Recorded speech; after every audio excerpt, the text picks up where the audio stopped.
Thank you for joining us here at Lowry Sports Rhetoric. I am your host, Nathan. I'm Daimon. Today we're going to continue in the NFC North with the Detroit Lions. Hell of a franchise. 2021, they were 3-13-1. They were fourth in the NFC North, and then obviously did not make the playoffs. Offensively, they were 22nd in yards. They were 25 in points. Defensively, they were 29th in yards allowed, and they were 31 in points allowed. So pretty bad numbers. The GM there is Brad Holmes from 2021, so he is new. He was only last year, is his first year. Dan Campbell, same, 2021. Last year was his first year. I have to say, at least from a personality standpoint, I like Dan Campbell a lot. I like what he has to say. I like the way that he goes about his business and his attitude. I very much enjoy listening to him. I watch him a lot on Pat McAfee when he's on Pat McAfee show. In 4 years, when he gets his new team, it'll be pretty exciting for that team. What can you say about, I guess we'll get into it more because it's his first year, so really we can only judge him based on what's happened within this. Last year, what's your thoughts on what he did at all? You got any thoughts? Okay, let's just get this over with because it's going to come up. So we might as well just get it out of the way. I've watched the Lions pretty much as long as I've been watching the NFL because of the Bears rivalry. They're never good. Even when they're good, they're not good. It's a shame. Even when they're this team could compete for a Super Bowl, they lose their first playoff game. At their best, they're a one and done in the playoffs, and that's only some of the time. They have to build to be that good. Yeah, it's we've talked about it. We talked about it in the Rams video. They wasted Stafford. He goes to the Rams. He looks like one of the best quarterbacks. I feel like if he would have spent his career anywhere other than the Lions, then we might have been talking about him being up there with Brady and Manning. But because he spent it with the Lions, thank goodness he got away in time to win at least one Super Bowl before his career was over. Barry Sanders, one of the best running backs of all time. They did nothing with him. Calvin Johnson, one of the best wide receivers of all time. He retired early. Same as Barry Sanders. Retired early because the franchise ran him dead. I don't know. It's a thing with the Lions, and I know I'm going to make Lions fans mad and whatever. Go ahead and come at me. It's just reality. Even when you're good, you're not good. When you're bad, you're horrible. It is a shame. It is a shame because when you look at some teams out there, like you talk about them, they're always going to be in it. We talk about the Pittsburgh Steelers. You talk about the Patriots. I feel that way about the Colts. No matter what, they're going to find ways to get back in the thing. And again, this is a team that even when they have a good roster, it does feel they just cannot make the right move. No, it's them. It's them. It's the Jets. The Browns used to be that way, but they've gotten better. So I don't know. I guess that's if you're a Lions fan, you're hoping that what's his name again? Brad Holmes, is the guy that takes him to what the Browns did. Finds a way to pull him out of decades of being terrible. And there's a long list of people that couldn't get the job done, and there's a long list of coaches that couldn't get the job done, and then they go other places and they're better. So. I just don't know. It's a hard organization to believe in. But let's see what they did. Final thought. If I was a Lions fan, it would be hard to get excited. As a Bears fan, I just assume I don't have to worry about the Lions. I just assume it, and almost always it turns out to be true. It is, unfortunately. Not that we're all that great right now either, by the way. But the Lions is not the team I'm worried about getting better than. Yeah. Free agent additions. All right, you got DJ Shark. Him. Wide receiver from Jacksonville. I like him a lot. I wanted him on the Bears. Mike Hughes, cornerback from Kansas City. Chris Board, linebacker from Baltimore. Jared Davis, inside linebacker from the Jets. Deshaun Elliott, safety from Baltimore. Justin Jackson, running back from the Chargers. Garrett Griffin, tight end from the Saints. Natras Patrick, linebacker from Denver. And that's what they brought in. Now let's see what they lost. They lost Jalen Reeves-Maybin, outside linebacker to Houston. Nick Williams, defensive tackle to the Giants. Dean Marlowe, strong safety to Atlanta. Quadrell Hodge, wide receiver to Atlanta. Nick Eubanks, tight end to Cincinnati, and Will Holden, guard to the Giants.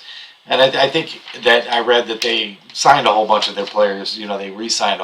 They really wanted to keep the roster that they had to build off of, I guess. So, well, even though it was a 3-13 team, I guess that they saw a lot of upside in a lot of the players, is what I was reading about.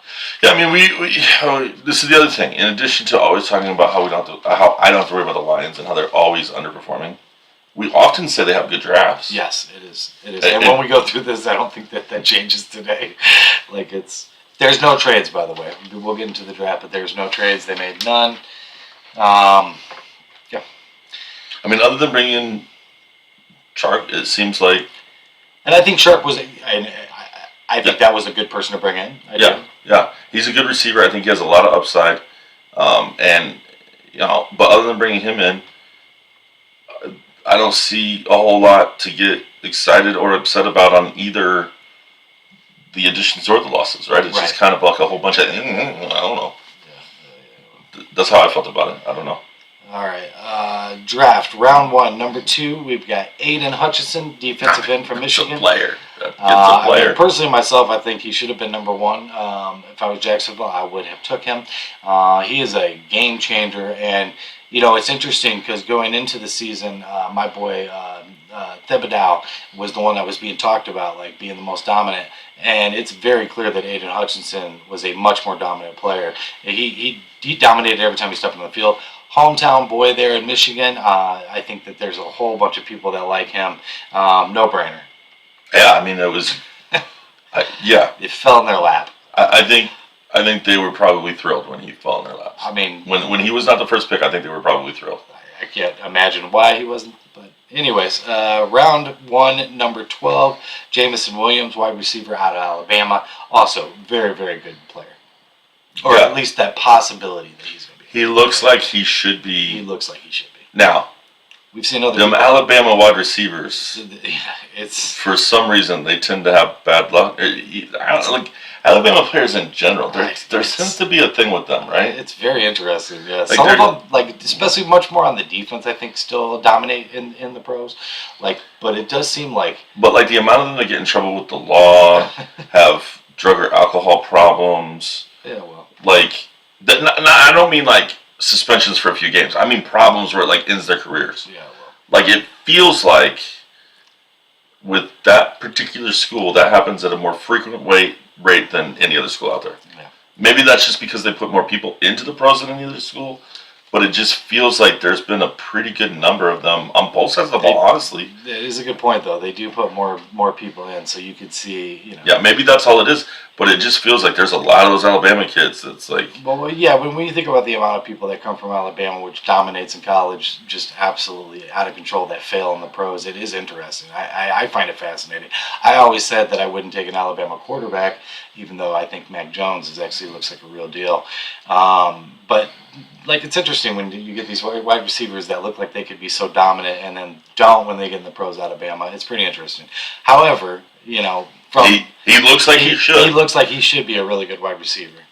All right, round 2, number 46, we got Josh Paschal, defensive end out of Kentucky. Also a guy that I like a lot. I think watching tape on him when I was studying defensive ends, he looks good, man. I actually like him a lot, and I think that's interesting that they added those two together. I mean, the Kentucky program has really exceeded expectations since Mark Stoops been there, especially on the defensive side of the ball. They have really held their own in the SEC defensively, especially. So he's been the product. He's the product of good coaching. And yeah, you put him and Hutchinson together, and that seems like that should be a pretty darn good defensive end pairing for a while now. It sure seems that way. I mean, like I said, I really strongly feel that Aiden Hutchinson is going to work out no matter what. But you never know. But I do feel that way. Josh Paschal, if he does have a lot of upside, and he looks like he could be a really good one. That would be a heck of a pairing. And then you go on to round 3, number 97, Kirby Joseph, safety out of Illinois. Again, look, honestly, I love a lot of these players in this draft. Okay, the only thing I will say about Kirby Joseph is he is one of those guys, and when you talk bust factor, I feel like this is a formula for a bust. Not 100%, but it is a formula for a bust. He's a guy nobody was talking about in like October, right? And then by the time the combine's over, he goes from like a projected, I think, like 5th-round pick to all of a sudden people are talking about a potential 1st-round pick. Yeah, I had now they got him in the second. 3rd. I had him in the 2nd. The 3rd's a little bit of value there compared to the 1st or 2nd, like he was being talked about. I think that is why I like the pick so much. I will say that. Yeah. Because I do feel I would agree with you there. I would say that from my internal, Kirby Joseph in the round 3, number 97 was a good value for him because I had him going higher in the 2nd round. But I'm just saying, like at one point in the draft process, when the season was over, he was being projected as like a 5th or 6th rounder, and then all of a sudden he's like, so now sometimes that works out. Like guys weren't that good on tape because they just were in the wrong system, and his coach got fired. So I mean, he got fired from Illinois, hired by Houston, but that was a different video. They were completely inept. They were a terrible football team. So maybe he was just hidden on the terrible football team. Yeah, I think he and through the combine process, people realized this guy's much better than he looks like. Even when you watch tape on the dude, yeah, like it is interesting. I like him. I thought he had a lot of upside. Like I said, I would have liked for us to target him, and I actually had him going to us in the 2nd round if we were. Yeah, I know there's a lot of Bears fans that would have loved to have him in the 2nd round as well. Yeah, I'm pretty happy with your safety. No, I think I much prefer Brisker over Joseph, but there was a lot of Bears fans that were hoping we would draft him in the 2nd round. That's a better safety. Sure. All right, round 5, number 177. You have James Mitchell, tight end out of Virginia Tech. Yep. I don't know much about James Mitchell. Well, that's because so I know a little bit about James Mitchell. Obviously, Virginia Tech being in the ACC. He's been one of those guys. I think even like going back to his sophomore year, they've talked about how he had an NFL body, but the production doesn't match it. Virginia Tech has not been good, especially offensively, for a while. I don't think, for whatever reason, that coaching staff just does not get it done offensively. So I think he might have been a guy that has the skills but wasn't being used correctly. That's very understandable. Yep. Yeah, he didn't really hit on my radar when I was looking at tight ends either. So. Yeah, he didn't do a whole lot of Virginia Tech, but I know that he had been talked about as a guy that had like an NFL body anyway. So. Round 6, number 188, Malcolm Rodriguez, inside linebacker out of Oklahoma State. Round 6, number 217, James Houston, outside linebacker out of Jackson State. Don't know anything about him either. Round 7, number 237, Chase Lucas, cornerback out of Arizona State. And I don't know a lot about him either. But definitely at the top of that draft, all the way up to Kirby Joseph. I really like that. Malcolm Rodriguez from Oklahoma State. Oklahoma State actually did have one of the better defenses in the Big 12, and he was the leader of their defense. Gotcha. So he's... Yeah, I'm surprised I don't know more about Oklahoma State. I think... I don't know. We got all these Oklahoma. They get overshadowed by Oklahoma in this area. The Sooners are much more on my radar than Oklahoma State is. So. Yep. All right. Let's get into projection starters here. Do you agree though? Top part of that draft was good. I like the top part of that draft. I mean, I often like the Lions drafts. Yeah. And then they turn into Lions players. Yeah. All right. The projections is quarterback Jared Goff. 3,245 yards, 19 touchdowns, 8 interceptions, and 87 rushing yards. Like I said, we talked about this a little bit before we started the video. For me, like Goff, especially at this point, he's got this big arm, this and that. He's got good accuracy. I think it was like, I don't write completion percentages. Next year I will. I think he was like 68% completion percentage. He's got high completion percentage. But he a 2-to-1 touchdown interception ratio? Yeah, is that what it was? 19 touchdowns to 8 interceptions. But the yardage itself, I think, is quite low for a guy with that kind of build and with that kind of game. You know what I mean? For a guy who's got that big arm, he can drop it It's. Oh, that's the reason why the Rams moved on from him. Yeah, I mean, exactly. He showed his potential that one season, and then he showed why they didn't want him after that. And then 19 touchdowns. You're not even scoring 20 touchdowns on that. So, I don't know. I don't believe in Jared Goff at all. I think that is somebody that they need to move on from if they ever think about competing. So, which I'm sure everybody knows that. It's not some revelation. I think there's a good chance they'll draft a quarterback. Yeah, I totally feel that way. All right, Andre Swift, running back, last year, 617 yards, 5 touchdowns. I believe this is his second year in the league. And, yeah, I mean, I thought coming out of Georgia, this guy was going to be an absolute monster. I was so disappointed when the Lions drafted him. Kind of been a disappointment. Yeah, he's been a disappointment. Which, by the way, that's a theme with Lions running backs. Yeah. They've had a string of guys over the years that I thought were going to be really good and never really lived up to. Yeah, he definitely didn't. Yeah, because I mean, even watching him, like you just don't get that feeling out of him. Like it's just not, you know what I mean? You can look at stats all day, but you watch him play, and it's like, man, I just don't see it. He just doesn't have that same zip that he had at Georgia. No. All right, wide receiver Amon-Ra St. Brown. He was a rookie last year, 912 yards and 5 touchdowns. And quite the opposite of Swift. I think when you watch this guy play, I think you see a lot of playmaking ability. I would be excited about him if I was a Lions fan. He'll be forced his way out of Detroit in a couple of years. I mean, it does feel that way. But, I mean, he's a good player. He's a good player. You know what I mean? It's going to happen. Wide receiver DJ Shark, 7 receptions, 154 yards, 2 touchdowns. He was injured. He only played 4 games there, coming from the Jaguars.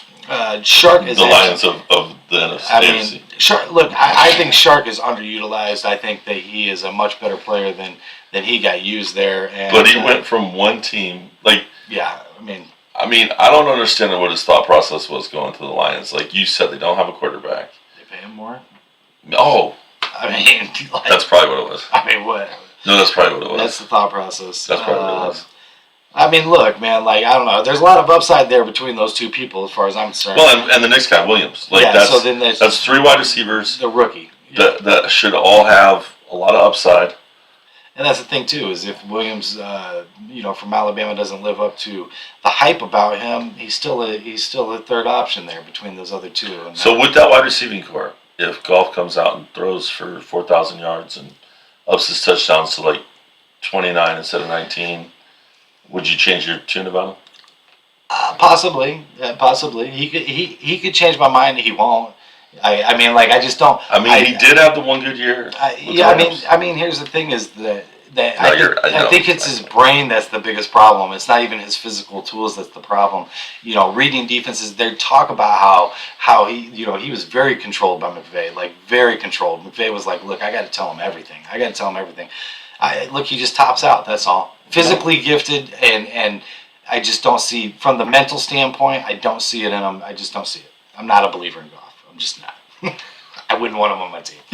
But, I'm happy with where he's at. Yeah, I'm sure that you are. But, I mean, like, whatever. Like, the situation that they're in, I don't think it warrants, you know what I mean? Obviously, you guys had a good quarterback, and it didn't, you know what I mean? They're going to be drafting a quarterback. You got to build something in order to get a quarterback. I personally, myself, I think we look like we're in that. But, okay. Yeah, they're going to draft a quarterback. Tight end T.J. Hawkinson, 61 receptions, 583 yards, and 4 touchdowns, just to wrap that up. And I like Hawkinson. I think he's got upside, too, as well. I like him. All right, fullback Jason Kabinda. And then here's your starting line. Left tackle Taylor Decker. Left guard Jonah Jackson. Center Frank Rocknow. Right guard Halapavilavati Vitaya. Dude, not even close, okay, guys? Jalapeno Vati. I'm sorry. Vitaya. I'm sorry, but this is a name that I'm not going to spell even, because that would take me a long time. All right, right tackle, and then Penei Sewell. Go Ducks. I love him, by the way. Anyways. Why is he a right tackle instead of left tackle? I thought he was supposed to be a stud left tackle. Actually, I don't. I think he was projected to be a right tackle from the beginning. Oh, okay. Like that. But I don't know. We'll have to see. Yeah. We'll have to see if they move him over or not. There's holes there. There's holes there. He's a good player, but yeah, there must be.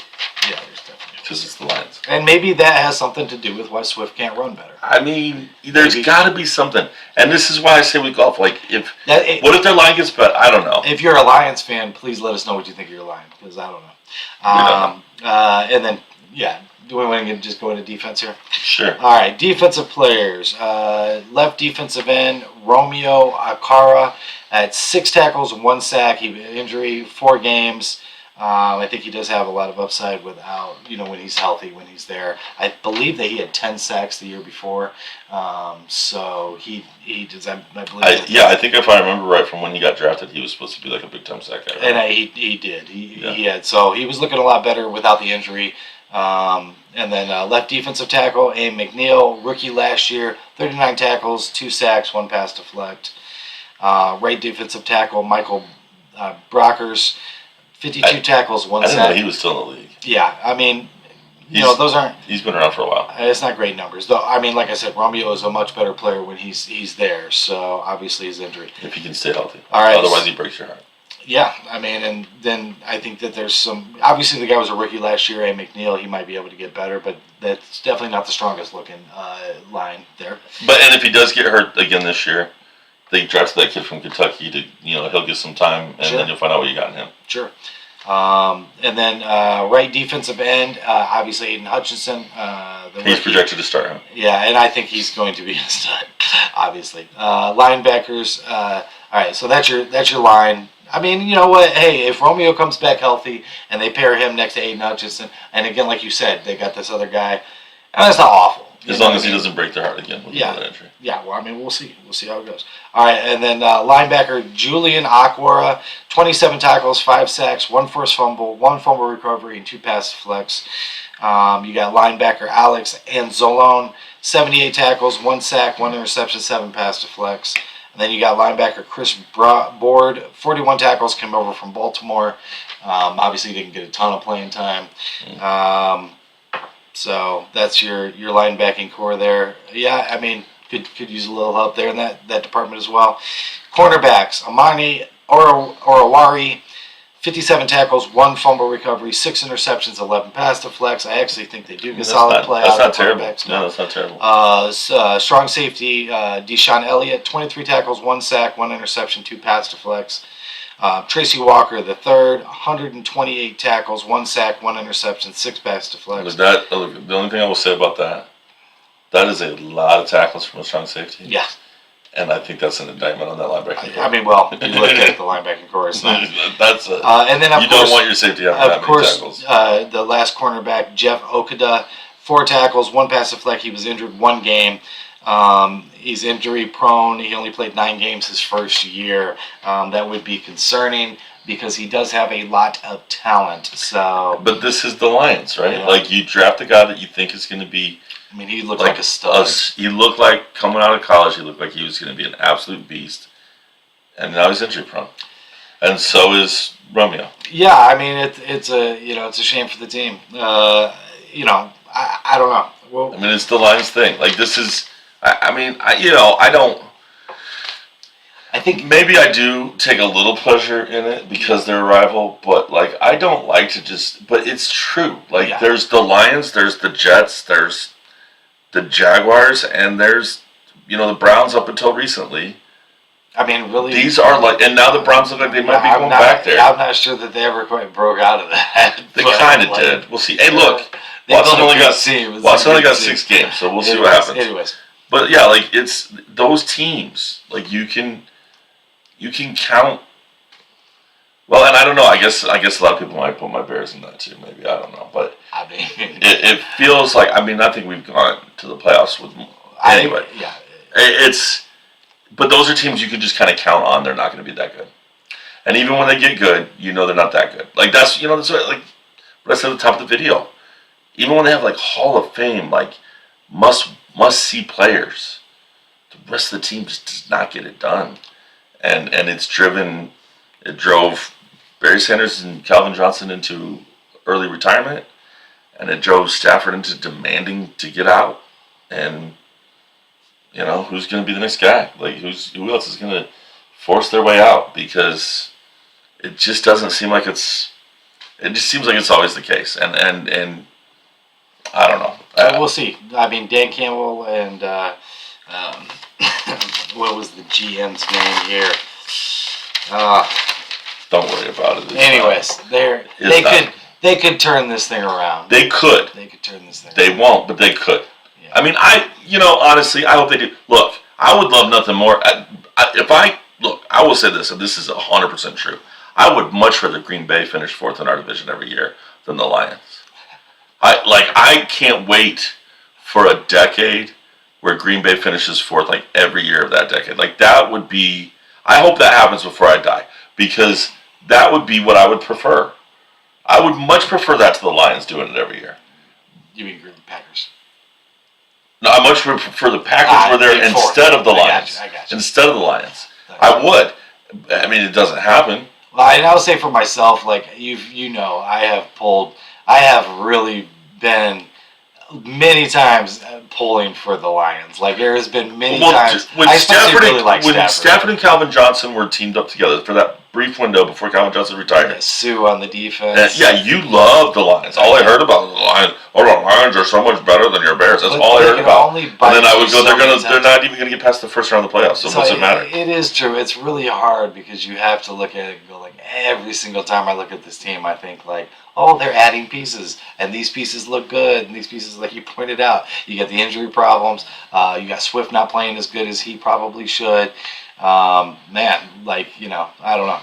Well, like when Patricia first got there from New England, like that looked like, man, this guy, like it looked like he was gonna take. Like the team looked fired up. That lasted like half a season. Yeah. And they looked fired up. They looked like a brand new Lions. I was like, whoa, look out! The New England guy came in. He's gonna get it going, and then. Yeah, it's rough. Like it's just, I don't know. I feel. Good luck, Dan Campbell. Good luck. I mean, that's like, and so like, okay, to what we do in these videos is we talk about their offseason. How do you feel like they did for their offseason? I mean, again, like if you just look on paper and you look at what it looks like, to me, it looks like they did better. It looks like they did have a good offseason. You know what I mean? I mean, they brought in one interesting free agent. They didn't lose anybody, but I don't know if they have anybody. They kept a bunch of people, but I don't know who they kept. You said they re-signed a bunch of people. I don't know if those guys were worth keeping or not. Yeah, I mean, like I'm not sure. So I don't know how to grade them. Like, I mean, I personally think that they got better. The draft was interesting. Yeah, it was a good draft. It looks interesting. So hopefully, I don't know. Hopefully, I think Shark makes them better too. If I could, and this is dead serious. If I could choose it, I would have the Bears finish first and the Lions finish second every year. Forget the Packers and the Vikings. I don't like either one of them. My hatred for them is much more than it is for the Lions, but it's not the way it works out. So it's just not the way it works out. The Lions are always at the bottom, or even when they're not, they are. Well, thank you for giving us a watch. If you got anything out of this content, give us a like, give us a subscribe. Bring the comments. Let's hear them. Look, I would love to see a Lions fan try to tell me that I'm wrong because there's like so much evidence that I'm not. But if you feel like I'm wrong, go ahead and tell me. And if you think golf is the answer at quarterback, please tell us that because we would love to hear that. Comment. Let us hear it. Let us know. We trashed the Lions. We did. I did, especially. I mean, yeah, it happened. It happened. So there you go. All right. Thank you for giving us a watch, and we look forward to getting next time.